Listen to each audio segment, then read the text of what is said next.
कोल India है, दोनों के दोनों ये वो सेक्टर से स्टॉक जहां पर आज हम मोमेंटम देख रहे हैं। मेटल तो चमक रही है, सरकारी बैंकों के शेयर में भी आज जबरदस्त रौनक में देखने को मिल रही है। ये 2 शेयर होंगे रुचित की तरफ से। राजेश जी, आप बताइए आपके 3 शेयर कौन से हैं, क्या खरीदेंगे आप? Good afternoon Abhishek ji, good afternoon everyone. सो पहला स्टॉक जो पसंद आ रहा है वो फार्मा स्पेस से, और उसमें हमें लगता है अरविंदो फार्मा। ये स्टॉक में एक अच्छा मोमेंटम बना हुआ है स्टॉक में, जिस तरीके से ऑलरेडी ब्रेकआउट यहाँ पे हमने लास्ट वीक ही देखने को मिला था, और फॉलो अप बाइंग एक्शन यहाँ पे आज भी आते हुए दिखिए। स्टॉक में देखें तो डेरिवेटिव डेटा में आज लॉन्ग बिल्टअप के साइन यहाँ पे देखने को मिले। Stock all time high trajectory पे ट्रेड करते हुए दिख रहा है। फार्मा स्टॉक्स में एक अच्छा बाइंग इंटरेस्ट भी आज के सेशन में बनते हुए दिखा है। अरविंदो फार्मा पे बाय करने की सलाह, अपसाइड के टारगेट 1250 तक एक्सपेक्ट कर रहे हैं। स्टॉप लॉस रखना होगा करीब 1195 के आसपास। जो दूसरा स्टॉक पसंद आ रहा है वो है जे कुमार इंफ्रा लिमिटेड, JKIL। यहाँ पे अगर हम देखें तो स्टॉक में पिछले 5-6 दिनों के एक नैरो प्राइस रेंज के कंसोलिडेशन का ब्रेकआउट स्टॉक करते हुए दिख रहा है। पिछले दिनों में हमने देखा स्टॉक अपने 50 डे 100 डे मूविंग एवरेज के आसपास ही कंसोलिडेट करते हुए दिख रहा था, और आज ये एक डिसाइसिव मूव यहाँ पे पॉजिटिव साइड में बनाते हुए दिख रहा है। हमें लगता है जिस तरीके के कंसोलिडेशन के बाद ये ब्रेकआउट हुआ है, यहाँ पे नेक्स्ट मोमेंटम इसका 700 की तरफ भी बढ़ते हुए दिख सकता है। तो यहाँ पे JKIL पे बाय करने की सलाह है। ट्रेडिंग पॉइंट ऑफ व्यू से 690 के टारगेट एक्सपेक्ट कर रहे हैं। स्टॉप लॉस होगा 650 के आसपास। तीसरा स्टॉक ऑलरेडी रुचित ने कवर किया है, कोल इंडिया। सेम स्टॉक पे हमारा व्यू भी बुलिश ही है, और हम एक्सपेक्ट करें 502 तक की upside trading point of view से आते हुए दिख सकती है। कोल इंडिया पे बाय करने की सलाह 482 के स्टॉप लॉस से। जे कुमार इंफ्रा प्रोजेक्ट्स हम देख रहे हैं कि डे हाई पर ये ट्रेड भी कर रहा है। इसके लिए टारगेट होगा 690 का। अरविंदो फार्मा 1250 का टारगेट, और कोल इंडिया ये स्टॉक मैच कर रहा है रुचित के साथ। शेयर एक कम जरूर हो गया, भरोसा हो गया डबल 2 गुना। कोल इंडिया राजेश जी की भी लिस्ट में है 502 रुपए के टारगेट के लिए। बेहतरीन। ध्वनि, आपके शेयर कौन से हैं, आप क्या रिकमेंड करेंगी? जी बिल्कुल, मेरी तरफ से 2 पिक्स रहेगी। सबसे पहली पिक जो मेरी है वो फार्मा स्पेस में बनती है। सिप्ला का यहाँ पे चार्ट स्ट्रक्चर जो है वो काफी यहाँ पे बुलिश साइड के जो इसके पॉइंट्स है वो दर्शा रहा है। अच्छे से याद है आपका शेयर, लेकिन IRFC की मैं बधाई देने के लिए आपको सुबह से वेट कर रहा था। आज ये शेयर बहुत बढ़िया चला, इनफैक्ट उस दिन के बाद से रुका ही नहीं है ये। सर जरा पहले इस पे गाइड कीजिएगा, फिर मैं दूसरे शेयर पे भी है जो आपसे जरा राय लेनी है। पहले IRFC पे रिकमेंडेशन सर। तो डिम्पी जी बिल्कुल बुलिश व्यू ही होल्ड कर रहे हैं, और इसके नंबर्स अगर आप रिजल्ट भी देखें तो काफी इंप्रेसिव नंबर है। और जिस तरीके से पूरी रेलवे थीम में एक अच्छा सेक्टर टेलविंड यहाँ पे काम करते हुए दिख रहा है, और जो हमने डिस्कस भी किया था कि यहाँ पे क्लियरिटी है कि गवर्नमेंट जब भी बनेगी और बजट में एलोकेशन होगा तो रेलवे के लिए तो बजट एलोकेशन जिस तरीके से लग रहा है अच्छा ही होगा, और इसमें इम्प्रूवमेंट के काफी कुछ नए प्रोजेक्ट्स लॉन्च होते हुए दिख रहे हैं। तो रेलवे थीम में हमें लगता है एक अच्छा क्लियर कट बुलिश व्यू यहाँ पे प्ले आउट होते हुए दिख रहा है। IRFC का रिवाइज टारगेट जो हम हायर साइड पे अपग्रेड करेंगे वो 200-210 तक के हमें लगता है बिल्कुल आते हुए दिख सकते हैं। तो जिनके पास पोजीशन है अभी भी होल्ड आउट किया हुआ है, बने रह सकते हैं। रिवाइज ट्रेलिंग स्टॉप लॉस जो होना चाहिए 168, नया टारगेट 200 से 210 तक का। और इरकॉन पे भी व्यू बुलिश है, यहाँ पे हम एक्सपेक्ट कर रहे हैं यहाँ पे 320 तक के अपसाइड आते हुए दिख सकती है। तो जिनके पास पोजीशन है बने रह सकते हैं। रिवाइज स्टॉप लॉस होगा 282 के आसपास।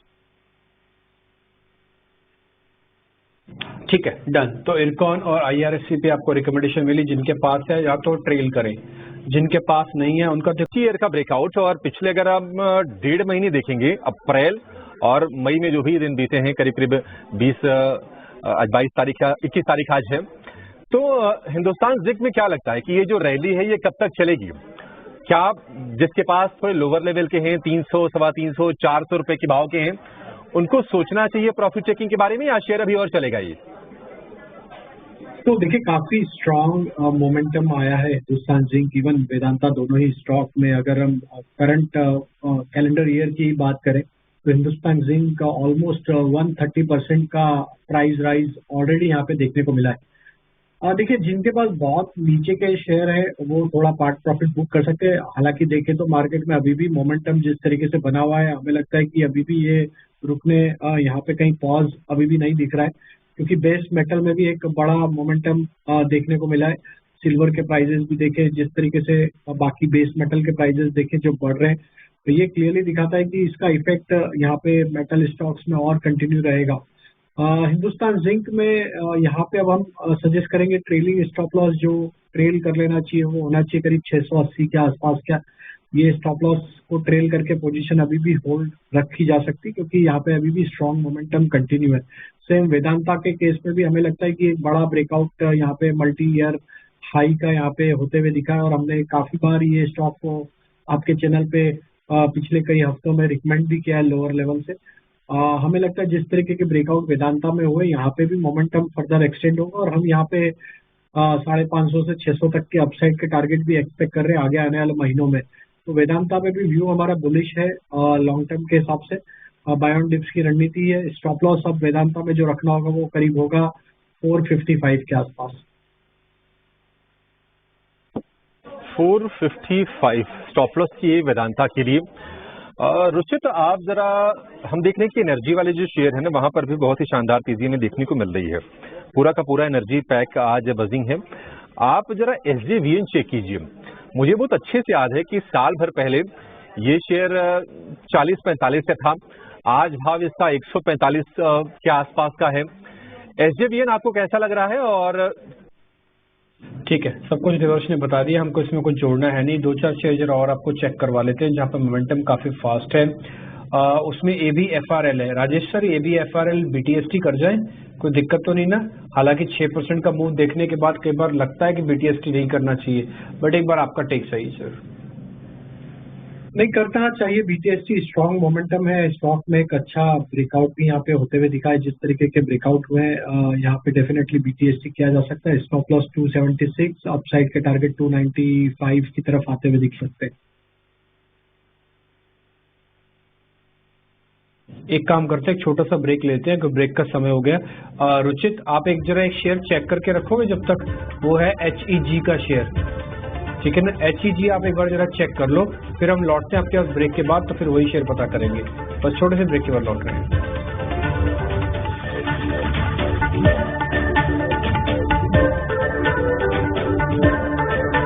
खतरा अगर आता है, कोई अगर डाउन साइड वाला अगर सरप्राइज अगर आ गया तो देखिए स्टॉक में एक करेक्शन हमने पिछले 2-3 हफ्तों में देखा और स्टॉक एक साइडवेज कंसोलिडेशन ही यहाँ पे दिखा रहा है। जरूर यहाँ पे रिजल्ट का जरूर वेट यहाँ पे दिख रहा है प्राइस एक्शन के चलते। हमें लगता है हायर साइड पे जब तक 1575 का लेवल क्रॉस नहीं होता है ये स्टॉक में थोड़ा सा यहाँ पे करेक्टिव मूव कंटिन्यू होते हुए दिखेगा। On the down side 1500 critical important support area है इस करेक्शन का। अगर ये 1500 के लेवल के नीचे फिसलता है तो ये डाउन मूव एक्सटेंड होते हुए भी दिख सकता है। देन स्टॉक में 1440 की तरफ भी डाउन मूव एक्सटेंड होते हुए दिख सकता है। तो मुझे लगता है कि रिजल्ट के पहले अभी थोड़ा इसको अवॉइड करना चाहिए। रिजल्ट के बाद क्लियरिटी आने के बाद ही इसमें ट्रेड लेना चाहिए। 1575 के ऊपर यस जरूर बाय का ट्रेड ओपन किया जा सकता है। देन अपसाइड के टारगेट वहां से फिर 1650 से लेकर 1700 की तरफ भी आते हुए दिख सकते हैं। एज सच लॉन्ग टर्म के हिसाब से स्ट्रक्चर अभी भी बुलिश है। आई थिंक इवेंट के पहले थोड़ा वेट करते हैं और देन उसको एक बार सेटल हो जाए रिजल्ट के बाद की जो भी एक्टिविटी है उसके बाद इसमें ट्रेड लिया जा सकता है वापस। अगर डिप भी मिलता है तो वापस एक अपॉर्चुनिटी होगी बाय करने की। भाई तो आपके लिए अवसर बनेंगे आपको सन फार्मा के शेयर में। रुचित आप जरा चेक कीजिए जी का शेयर। शुरुआत हम राजेश जी आपसे करेंगे।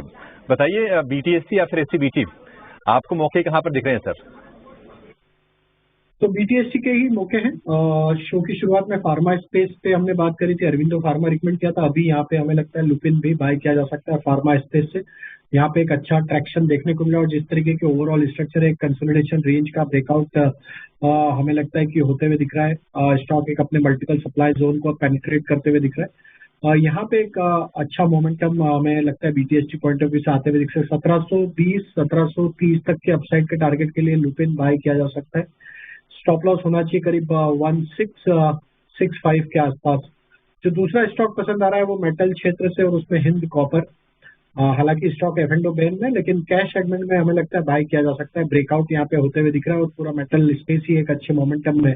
हिंद कॉपर पे बाय करने की सलाह है। अपसाइड के टारगेट यहाँ पे जो आ सकते हैं वो होना चाहिए करीब 415-418 की तरफ स्टॉप लॉस होना चाहिए यहाँ पे 394 के आसपास। और तीसरा स्टॉक कैश सेगमेंट का इंडिगो पेंट्स, ये स्टॉक पे बाय करने की सलाह। स्टॉक एक करेक्शन के दौर से गुजर रहा था, लेकिन अब यहाँ पे एक बेस फॉर्मेशन के बाद स्टॉक ने weekly as well as daily chart पे एक बड़ी कंसोलिडेशन रेंज का ब्रेकआउट यहाँ करते हुए दिख रहा है। स्टॉक में जिस तरीके से पिछले 15 मिनट में एक मोमेंटम बना है, हमें लगता है ये मोमेंटम एक्सटेंड होते हुए दिखेगा। बीटीएसटी के टारगेट 1470 1480 की तरफ आते हुए दिख सकते हैं। स्टॉप लॉस होना चाहिए करीब 1415 के आसपास। इंडिगो पेंट्स हमने हमारे क्लाइंट्स को भी आज बीटीएसटी के तौर पे रिकमेंड किया है अभी, और हम एक्सपेक्ट करें कि 1460 1470 की तरफ ये स्टॉक बढ़ते हुए दिखेगा बीटीएसटी को। काफी दिनों के बाद इंडिगो पेंट्स किसी के रडार पर आया है। हालांकि ट्रिगर जो उसके हैं डे हाई पर फिलहाल ट्रेड कर रहा है, 5.5% के आसपास की तेजी है। हिंद कॉपर, जो कि कॉपर के प्राइसेस हम देख रहे हैं कि रिकॉर्ड हाइस पर ट्रेड कर रहे हैं इंटरनेशनल मार्केट में, $11,000 प्रति टन के ऊपर निकल गई है। तो ये भी आपके कल पावर ग्रिड के नंबर भी है। वैसे भी सेफ स्टॉक है, डिविडेंड देने वाला ये शेयर है पावर ग्रिड। क्या इसमें बीटीएसटी ना कर लें? 325 का भाव है, कर लें क्या नतीजों से पहले इसको ऐड? बिल्कुल किया जा सकता है। स्ट्रॉन्ग मोमेंटम है, स्टॉक का स्ट्रक्चर बुलिश ही है, किया जा सकता है बीटीएसटी। स्टॉप लॉस रखेंगे 319, अपसाइड के टारगेट 335 तक आते हुए दिख सकते।